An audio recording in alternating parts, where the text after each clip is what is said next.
Good morning students.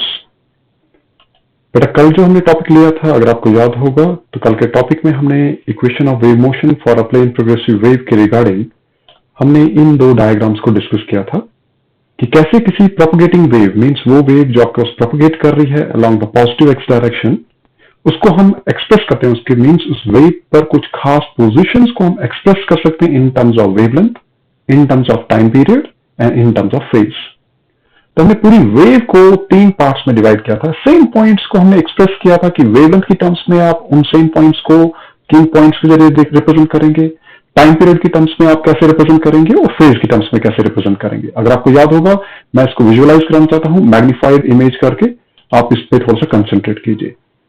हमने इस wave को अगर आप देखेंगे तो हमने कहा था कि जो स्टार्टिंग पॉइंट है, जो स्टार्टिंग पॉइंट आपको दिखाई दे रहा है यहाँ पर, जहां पे मैंने कर्सर को मूव कर रहा हूं, तो आप देखिए इस स्टार्टिंग पॉइंट पे हम लेट कर रहे हैं कि अगर टाइम की टर्म से बात करूं तो टाइम अभी जस्ट शुरू हो रहा है, इसलिए टाइम 0 होगा।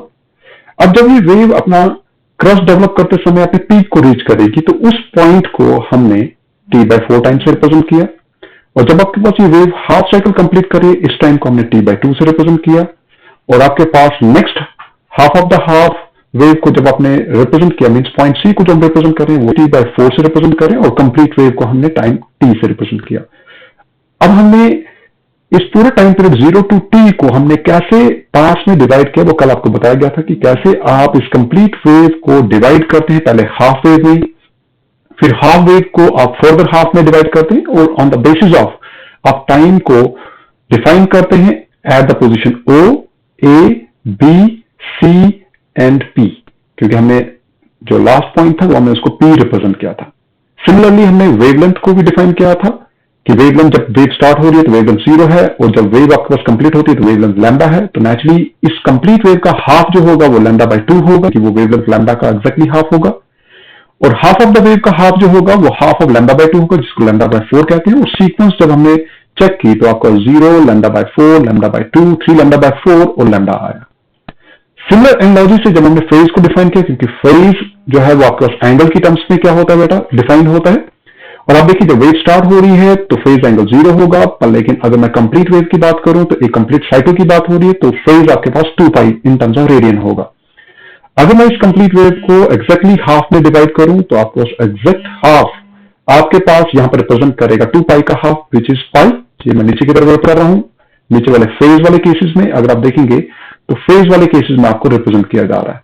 ये बॉटम पे आप चेक कर लीजिएगा, बॉटम पे यहां पर आप, तो आप देखिए 0 से लेकर 2π तक अगर टोटल वेव को रिप्रेजेंट किया जा रहा है तो एग्जैक्ट हाफ वेव को आप पाई से रिप्रेजेंट करेंगे, और इस हाफ का हाफ जो होगा वो π/2 होगा। सीक्वेंस जो होगी वो 0, π/2, then twice of π/2, then thrice of π/2 and then 4 times that of π/2, जिसको हम 2π कहते हैं। तो आप इसको सिंप्लीफाई जब करेंगे तो आपको ये पता चल जाएगा। हमारा आज का जो काम है वो इसी पर्टिकुलर कॉन्सेप्ट के बेसिस पे आपके पास इक्वेशन ऑफ वेव मोशन को डिफाइन करना है। तो इक्वेशन ऑफ वेव मोशन कैसे डेवलप होगा on the basis of the topic that we discuss yesterday, तो आज हम इसी टॉपिक को फर्दर यहां पर कंसिडर करेंगे। ध्यान रखिएगा बेटा, कल तक जो आपके पास करवाया गया है वो आपके पास इस पोर्शन में आपको दिखाया जा रहा है, लेकिन जो इक्वेशन डेवलप की जाएगी वो इक्वेशन हम इस ब्लैंक पेज के ऊपर आपके साथ डिस्कस करेंगे। तो let's start with our today's topic. सबसे पहले तो जो आपने अज्यूम करना है, ये जो वेव जो हमने लेफ्ट हैंड साइड में दिखा रहे हैं अपर डायग्राम में, मींस डायग्राम 1 में जो आपको रिप्रेजेंट की जा रही है, अगर मैं इस डायग्राम 1 को लेके चलूं तो सबसे पहले असम्पशन जो लिया जाएगा वो असम्पशन लिया जाएगा कि हम यहां पर अज्यूम करेंगे कि वेव किस पर प्रोपगेट करिए, wave is propagating along the positive x direction. अब थ्योरी पार्ट मैं यहां पर लिखूंगा नहीं, आप जस्ट याद रखिए कि जब आप थ्योरेटिकली आप इसको पेपर में लिखते हैं तो firstly you have to write down each and everything कि you are assuming this wave to be propagating along the positive x direction. तो मैं यहां पर directly shortcuts means mind maps का यूज करूंगा, शॉर्टकट वेज में आपको बताऊंगा। तो हम यहां पर अज्यूम कर रहे हैं कि जो गिवन वेव है वो आपके पास is propagating along positive x direction as shown, जैसा हम दिखा रहे हैं। ध्यान रखिएगा बेटा, ये जो मैं लिख रहा हूं ये मैं शॉर्टकट वे में लिख रहा हूं, पर लेकिन whenever you have to write for the examination you have to completely write each statement, unless you are not being able to actually what write the each statement, तो marks आपके पास क्या हो जाएंगे, कम हो जाएंगे। मीन्स एग्जामिनर जो होगा, फाइनल एग्जामिनर, वो आपको मार्क्स कम देगा। लेकिन आपका वे होना चाहिए कि whenever you write the expression, do justify with that of what? Do justify it with that of the statement. तो you will always deserve what? The good marks from the examiner. तो हम यहाँ पर assume करें कि जो हमारे पास जो given wave है वो propagate कर रही है along the positive x direction. अब देखिए इस propagating wave में अगर मैं particle at O की बात करूं, देखिए वो particle जो मैं initial condition means O position पे ले रहा हूं जब टाइम 0 था, तो टाइम 0 पे जो पार्टिकल है वो आपके पास, ध्यान रखिएगा, जैसी एनर्जी इसके पास पहुंचेगी, this particle starts vibrating about it's mean position. तो हम कह सकते हैं कि द पार्टिकल एट ओ, हम ओ पोजीशन की बात करें जो मैंने यहां पर डायग्राम में रिप्रेजेंट किया है, the particle at O is executing simple harmonic motion about its mean position। कि आपके पास वो सिंपल हार्मोनिक मोशन एग्जीक्यूट कर रहा है अपनी मीन पोजीशन के अबाउट। और मीन पोजीशन क्या है उसकी? ओ। अब बेटा यहां पे जब मैं सिंपल हार्मोनिक मोशन की बात कर रहा हूं तो it is known to you कि भाई वो मोशन कैसा है, टू एंड फ्रो है अबाउट द पोजीशन ओ। जब तो ये पार्टिकल वाइब्रेट करके अपर साइड में मूव करके यहां तक जा रहा है, या फिर ये वाइब्रेट करके डाउन साइड में वो इस तरफ नीचे की तरफ आ रहा है, और इसकी टू एंड फ्रो मोशन के कारण ये डिस्टर्ब कर रहा है किसको? अपने एडजेसेंट एटम को। अब जैसे ही इसकी एनर्जी एडजेसेंट एटम को पहुंच रही है तो वो एटम भी क्या कर रहा है? To and fro motion execute कर रहा है। अब सेकंड पार्टिकल के टू एंड फ्रो मोशन के कारण थर्ड पार्टिकल डिस्टर्बेंस में आ रहा है, और इसी तरह से एनर्जी एक पार्टिकल से दूसरे पार्टिकल को, दूसरे से तीसरे पार्टिकल को, इसी तरह से वो प्रोपगेट कर रही है। लेकिन ये जो पार्टिकल ओ पोजिशन पे है, जब ये to and fro motion execute कर रहा है, तो टू एंड फ्रो मोशन के दौरान जो इसका डिस्प्लेसमेंट है अबाउट द मीन पोजीशन ओ, हमने आपको ऑलरेडी रेफरेंस सर्कल के बेसिस पे आपको बताया था कि वो जो डिस्प्लेसमेंट है एट एनी टाइम, वो हमें general equation A sine of omega T से रिप्रेजेंट होती है। इसको हम इक्वेशन 1 कंसिडर करके चलेंगे। हम ये लेके चलेंगे कि ये आपके पास इक्वेशन आपके पास इस वाइब्रेटिंग पार्टिकल का, मींस वो वाइब्रेटिंग पार्टिकल जो ओ पोजीशन पे है, जब वो वाइब्रेट कर रहा है, to and fro motion execute कर रहा है अबाउट द मीन पोजीशन, तो किसी given instant of time T पे, देखिए जब टाइम टी 0 होगा तो डिस्प्लेसमेंट भी क्या हो जाएगी? 0, because 0 into omega means 0, sine of 0 means 0, 0 into A means 0, तो डिस्प्लेसमेंट भी क्या होगी? 0। तो हम कह सकते हैं कि आपके पास किसी गिवन टाइम पे आपके पास वो वाइब्रेटिंग पार्टिकल मीन पोजीशन से कितना डिस्प्लेस हुआ है वो हमें इक्वेशन 1 से मिलेगा। और इस इक्वेशन की अगर मैं बात करूं तो बेटा इस इक्वेशन को हमने ऑलरेडी अपने प्रीवियस लेक्चर में आपके साथ डिस्कस कर रखा है। तो अगर आपने इसको अंडरस्टैंड करना है, तो अगर आपको याद होगा तो मेरा एक टॉपिक है जिसमें हमने equation of displacement of the vibrating particle about it's mean position को हमने डिस्कस किया था, जिसमें रेफरेंस सर्कल के बेसिस पे हमने आपको कंप्लीटली बताया है कि आपके पास कैसे आपके पास ये जो इक्वेशन है y equals to A sine of omega T develop होती है। आप उस वीडियो को जरूर देखिए, मैं लिंक में इस वीडियो का डिस्क्रिप्शन आपके साथ डाल दूंगा। तो ये सिर्फ आपके रेफरेंस पॉइंट ऑफ व्यू से ही, लेकिन कोई भी टॉपिक जब आप मेरे द्वारा दिए गए वीडियो को समझते हैं तो प्लीज प्रीवियस वीडियो को जरूर देखिए। और मुझे कहा गया है कि कुछ स्टूडेंट्स को शायद वो वीडियो मिलता नहीं है कि वो वीडियो है क्या, कहां पर, तो ध्यान रखिएगा बेटा, जब भी आपने मेरे चैनल को सब्सक्राइब किया है, जितने भी सब्सक्रिप्शन में इस समय अवेलेबल हैं, आप प्लीज मेरा बेल आइकन भी दबा के रखिए, क्योंकि बेल आइकन से आपको नोटिफाई हो जाएगा जैसे ही नेक्स्ट वीडियो, क्योंकि हर दिन हम वीडियो डालते हैं, तो जैसे ही नया वीडियो आपके पास अपलोड होगा तो वो आपको इन्फॉर्म कर देगा। आप जब मेरे चैनल के पेज पे आते हैं तो वहां पर प्ले लिस्ट में जाइएगा, अपनी स्पेशल प्ले लिस्ट में हमने सीक्वेंस में वीडियोस डाले हुए हैं, तो आप प्ले लिस्ट को जब ओपन करेंगे तो sequence wise lecture 1, lecture 2, lecture 3 वो सभी सीक्वेंस में है, तो आपको कौन सा लेक्चर देखना है वो लेक्चर आप वहां पर देख सकते हैं। तो हमने क्या कहा कि यहां पर जो वाइब्रेटिंग पार्टिकल है एट पोजीशन ओ, उसकी डिस्प्लेसमेंट हमें y equals to A sine of omega T से मिलेगी।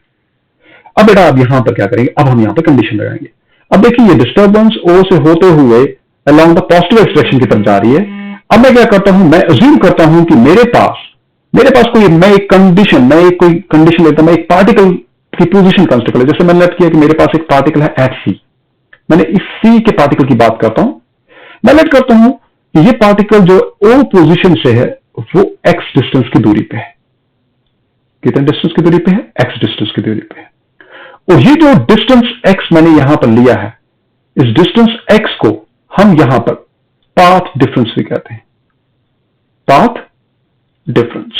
मैं PATH पाथ DIFF से शॉर्ट फॉर्म में दिखा रहा हूं, तो आप इसको पाथ डिफरेंस ले सकते हैं। मैं लग करता हूं कि मैंने एक पार्टिकल इसी वेव प्रोपगेशन के दौरान मैंने एक मीडियम पार्टिकल कंसिडर कर लिया at point C, which is at a distance of x from the particle at position O। Position से उसका डिस्टेंस C पार्टिकल का कितना है, x है। और ये भी अज्यूम कर रहा हूं कि क्योंकि डिस्टर्बेंस सबसे पहले कहां पर पहुंची, O पोजिशन के पार्टिकल के पास। O पोजिशन से पार्टिकल का डिस्टर्बेंस सेकंड को गया, सेकंड से थर्ड को गया, तो आप देखिए स्लोली डिस्टर्बेंस कहां पर पहुंचा, C पे। तो C is lagging behind the particle at O in receiving the energy. तो आपके पास जो O पार्टिकल है उसने सबसे पहले एनर्जी को रिसीव किया, इसलिए अगर मैं फेज से बात करूं तो वो फेज में लीड कर रहा है। लेकिन जैसे जैसे डिस्टर्बेंस आपके पास पहुंचते पहुंचते पार्टिकल एट C के पास पहुंचा, तो उसके पास डिस्टर्बेंस लेट पहुंचा है, इसलिए मैं कहूंगा फेज में वो पीछे रह रहा है। हम अज्यूम कर रहे हैं कि पार्टिकल एट C का फेज जो है वो phi है। तो इसका मीनिंग हमें ये तो पता है कि पार्टिकल जो C पे है वो भी तो to and fro motion execute करेगा। तो हम यहां पर लिख सकते हैं therefore the displacement of the particle at C is also given by। अब बेटा देखिए जो C पे पार्टिकल है उसका भी तो डिस्प्लेसमेंट अब इक्वेशन से ही डिफाइन होगा। कौन सा इक्वेशन, इक्वेशन A की तरह, मीन्स 1 की तरह, और वो है A sine of omega T.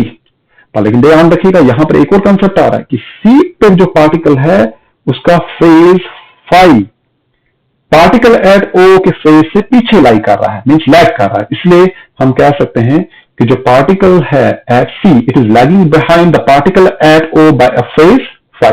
तो इसलिए क्योंकि वो लैग कर रहा है इसलिए यहां पर नेगेटिव साइन का यूज हुआ है। लेकिन क्योंकि वो पार्टिकल भी to and fro motion execute कर रहा है इसलिए इक्वेशन आपके पास उसी ढंग से रहेगी जैसे आपके पास इक्वेशन 1 को हमने डिफाइन किया। तो इसलिए आप इसको इक्वेशन 2 कंसिडर कर सकते हैं। ध्यान रखिएगा दोनों इक्वेशंस में क्या फर्क है।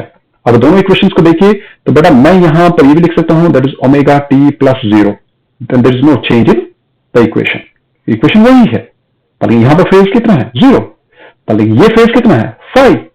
और क्योंकि C का पार्टिकल का फेज 0 मींस ओरिजिन O पे लाइक करने वाले पार्टिकल के फेज से क्या कर रहा है, लैग कर रहा है, इसलिए हमने यहां पर साइन कौन सा लगाया, यहां पर हमने साइन नेगेटिव लगाया। अगर ये लीड कर रहा होता तो हम साइन कौन सा लेते, हम यहां पर साइन पॉजिटिव लेते।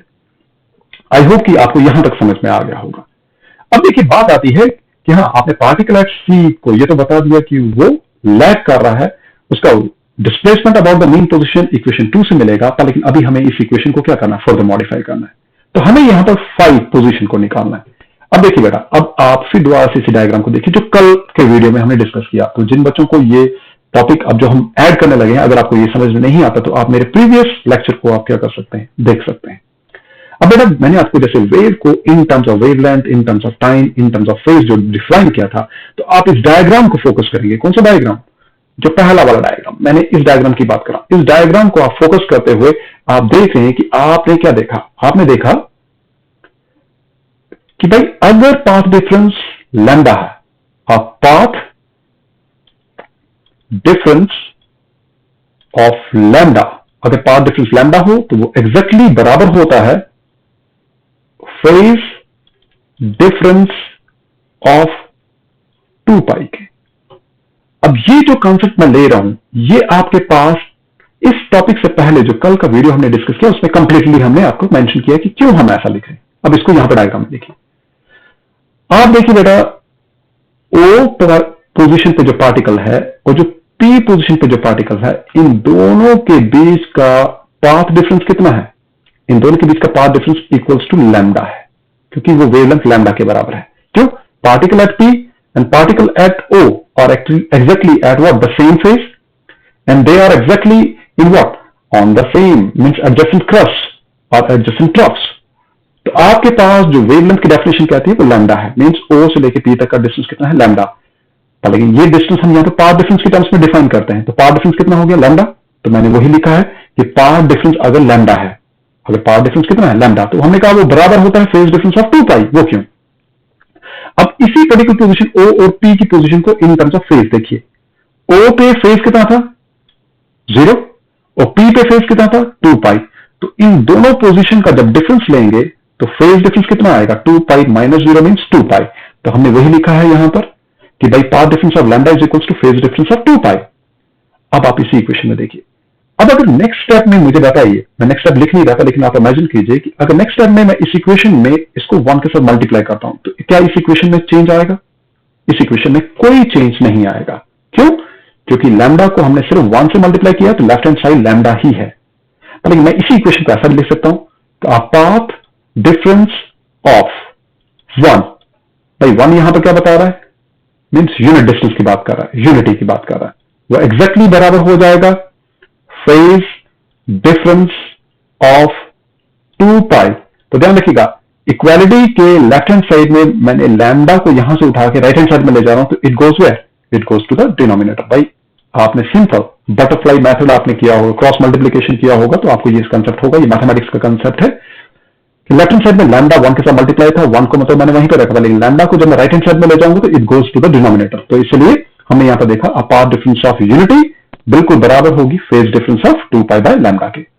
लेकिन अब हम बात करते हैं हम अपने पार्टिकल की, जो पार्टिकल हम लेके चल रहे हैं, जिस पार्टिकल को हम स्टडी कर रहे हैं, और वो हमारा पार्टिकल इस डायग्राम में कौन है, particle at position C.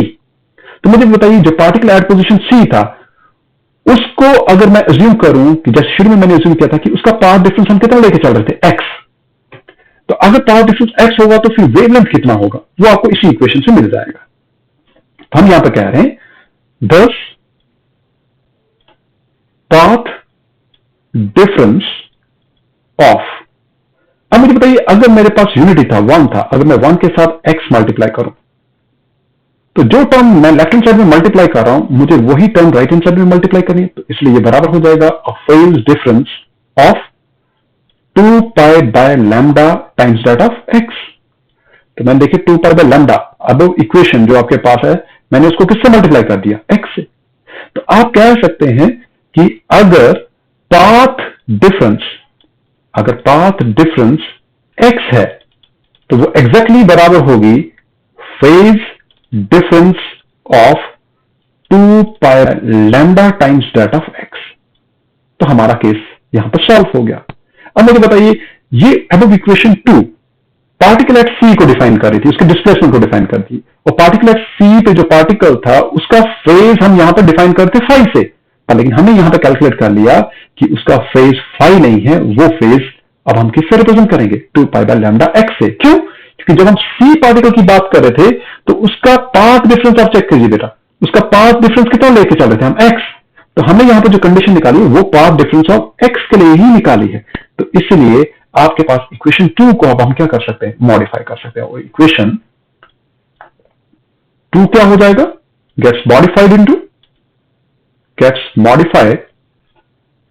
Into y equals to a sine of omega T minus, मैं इसकी जगह क्या लिखूंगा, 2 pi by lambda times that of x। तो ये जो इक्वेशन हमारे पास यहां पर आई है, जिसको मैं बॉक्स के भीतर रख रहा हूं, आपके पास ये इंपॉर्टेंट इक्वेशन है, और इसको भी हम क्या कह सकते हैं, equation of wave motion for a plane progressive wave. लेकिन ध्यान रखिएगा बेटा, यहां पर सिंबल्स का अपना यूजुअल मीनिंग है। y यहां पर displacement of the vibrating particle को रिप्रेजेंट कर रहा है, लेकिन ये वाइब्रेटिंग पार्टिकल अब कौन है, ये पार्टिकल एट O नहीं है, यह पार्टिकल एट C है। तो मुझे बताइए, अब पार्टिकल एट O की बजाय जब पार्टिकल एट C की करें, तो इसका मीनिंग है वेव क्या हो रही है, आप कह रहे हैं कि वेव प्रोपगेट कर रही है, क्योंकि वेव जब प्रोपगेट करेगी तो डिस्टर्बेंस आपके पास प्रोपगेट करेगी, डिस्टर्बेंस प्रोपगेट करेगी तो पार्टिकल एट सी वाला पार्टिकल क्या करेगा, वाइब्रेट करेगा, और पार्टिकल एट सी वाला पार्टिकल जब वाइब्रेट करेगा तो उसकी डिस्प्लेसमेंट आप इससे दिखाएंगे। तो ये किसी मैथमेटिकल इक्वेशन के जरिए हम क्या कर रहे हैं, किसी प्लेन प्रोग्रेसिव वेव को क्या कर रहे हैं, रिप्रेजेंट कर रहे हैं। अगर आप फर्दर यहां पर देखिए तो यहां पर आपके पास बेटा जो ओमेगा है, इसका फर्दर जो वैल्यू है, क्योंकि ये एंगुलर फ्रीक्वेंसी है, इसको हम 2 पाई टाइम्स दैट ऑफ म्यू से रिप्रेजेंट कर सकते हैं। और यहां पर एक और रिलेशन आपको याद रखना है, सी जो होता है वो प्रोडक्ट ऑफ फ्रीक्वेंसी और वेवलेंथ होता है, और यहां पर जो सी है that is not the velocity of light, क्योंकि मेजॉरिटी टाइम्स हम कंफ्यूज होते हैं सी से, लेकिन हमारे इस टॉपिक में सी यहां पर वेलोसिटी ऑफ प्रोपगेटिंग वेव को रिप्रेजेंट कर रहा है, कि वो वेव जो हम कंस्ट्रक्ट कर रहे हैं, जो प्रोपगेट कर रही है, ये हम उसकी वेलोसिटी की बात कर रहे हैं। अब बहुत सारे बच्चे जो कंफ्यूज हो जाते हैं कि सर ओमेगा की वैल्यू आपने कहा कि भाई ये एंगुलर फ्रीक्वेंसी है, that is 2 pi times of new है, लेकिन सी की वैल्यू जो न्यू लैम्डा आप ले रहे हैं, ये कैसे ले लिया? अब उसको भी आप डायग्राम से देखिए। ये कॉन्सेप्ट भी आपके कल के वीडियो के लेक्चर से ही क्या होगा, आपके पास डिस्कस होगा। आपको बेटा पता है कि वेलोसिटी जो होती है वो होती है डिस्प्लेसमेंट अपॉन टाइम टेकन। अगर मैं प्रोपगेटिंग वेव की वेलोसिटी को सी से रिप्रेजेंट करता हूं, और अगर मैं डिस्प्लेसमेंट की बात करूं, हमारे पास मैं लेट करता हूं इसी गिवन वेव को देखिए, इस गिवन वेव की बात करता हूं तो 0 से लेके p तक जो वेव प्रोपगेट हुई है उसमें डिस्प्लेसमेंट कितना किया है? लैम्डा। तो मैं इस डिस्प्लेसमेंट को क्या लिख सकता हूं? लैम्डा। अब मुझे बताइए, उसी सेम डायग्राम को देखिए, इन टर्म्स ऑफ टाइम देखिएगा आप।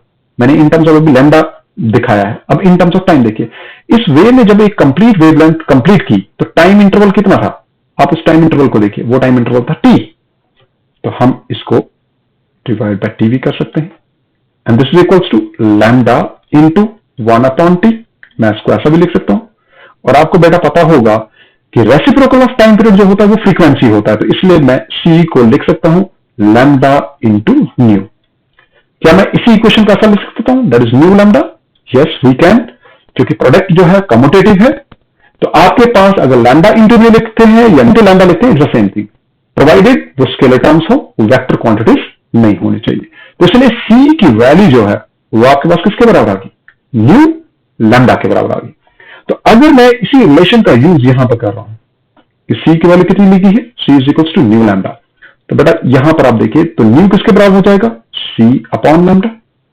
अब आप इस वैल्यू c अपॉन लैम्डा को कहां पर डालेंगे? इस न्यू की जगह। तो 10 ओमेगा की वैल्यू कितनी होगी? 2 पाई, और न्यू की जगह मैं क्या लिख सकता हूं? c upon lambda. तो आप बेटा क्या करेंगे, इस ओमेगा की वैल्यू को कहां पर सब्स्टिट्यूट करेंगे? In equation star. अब जब इक्वेशन स्टार में आप इसको सब्स्टिट्यूट करेंगे तो मुझे बताइए, ये displacement y for the vibrating particle at position c किसके बराबर हो जाएगा? a sine of omega, omega की जगह मैं लिख रहा हूं that is 2 pi by lambda into c। ये ओमेगा की जगह लिखा है, उसके साथ क्या था? Multiply with t minus 2 pi by lambda into x। अब इस इक्वेशन को देखिए, 2 पाई यहां पर भी कॉमन है, 2 पाई यहां पर भी कॉमन है। नेक्स्ट स्टेप में आप क्या कर सकते हैं बेटा, आप 2 पाई को कॉमन बाहर लिख सकते हैं। तो आपके पास यही इक्वेशन हो जाएगी, a sine of 2 pi by lambda, और ब्रैकेट में आप लिख सकते हैं सी टी माइनस एक्स। तो ये था आपके पास किसके रिगार्डिंग? ये था आपके पास displacement of the vibrating particle about its mean position for the wave which is propagating along the x axis. तो ध्यान रखिएगा, अगर पॉजिटिव एक्सिस की तरफ जा रहे हैं तो साइन डी पर क्या आएगा? नेगेटिव आएगा, और अगर आप नेगेटिव एक्सिस की तरफ जा रहे हैं तो ये नेगेटिव साइन यहां पर पॉजिटिव होगा, because we are actually moving towards the leading particle, जो लीड कर रहा था। ये हम उस पर मूव कर रहे हैं जो आपके पास लैग कर रहा है। तो आपके पास इक्वेशन चेंज की जा सकती हैं। तो आप इस इक्वेशन को भी आप इक्वेशन डबल स्टार ले सकते हैं, और ये जो आपके पास इक्वेशन स्टार है या डबल स्टार है, जो सिंपली पहले जो हमने इक्वेशन डेवलप किया, ये सभी इक्वेशंस आपके पास इक्वेशन ऑफ वेव प्रोपगेशन के केस को डिफाइन करती हैं, जो हमारा आज का टॉपिक था। तो आई होप कि आपको समझ में आया होगा। अगर नहीं आया तो मुझे कमेंट जरूर कीजिए, मैं उसको जस्टिफाई करूंगा कि क्यों आपको समझ में नहीं आ रहा। पर लेकिन ये टॉपिक उन्हीं बच्चों को समझ में आएंगे जो रेगुलरली मेरे जितने भी वीडियोस आपके सामने आ रहे हैं, आप रेगुलरली आप उनको क्या करते हैं, स्टेप बाय स्टेप आप उनको इनकी देखते हैं और उसके बाद इस वीडियो पे आते हैं। क्योंकि देखिए, हम डायरेक्टली जंप करेंगे तो पीछे का बेस क्या है, अगर वही समझ में नहीं होगा तो आप किसी भी टॉपिक को समझ नहीं सकते। तो आई होप कि मैंने कोशिश की होगी, पर लेकिन बेटा आप जितने भी सब्सक्राइबर्स हैं मेरे, या फिर जितने भी यानी कि अनसब्सक्राइब पीपल हैं जो मेरे वीडियो को देख रहे हैं, अगर आपको लगता है कि वीडियो आपके लेवल का है, आपके लेवल में जाके, आपके ल्यूसिड लेवल में जाके आपके हमने बनाया है, तो प्लीज इसको लाइक कीजिएगा, शेयर कीजिएगा, ताकि उससे मुझे मोटिवेशन मिलेगा, मैं अच्छे से अच्छे वीडियोस आपके साथ बनाता रहूंगा। Thank you.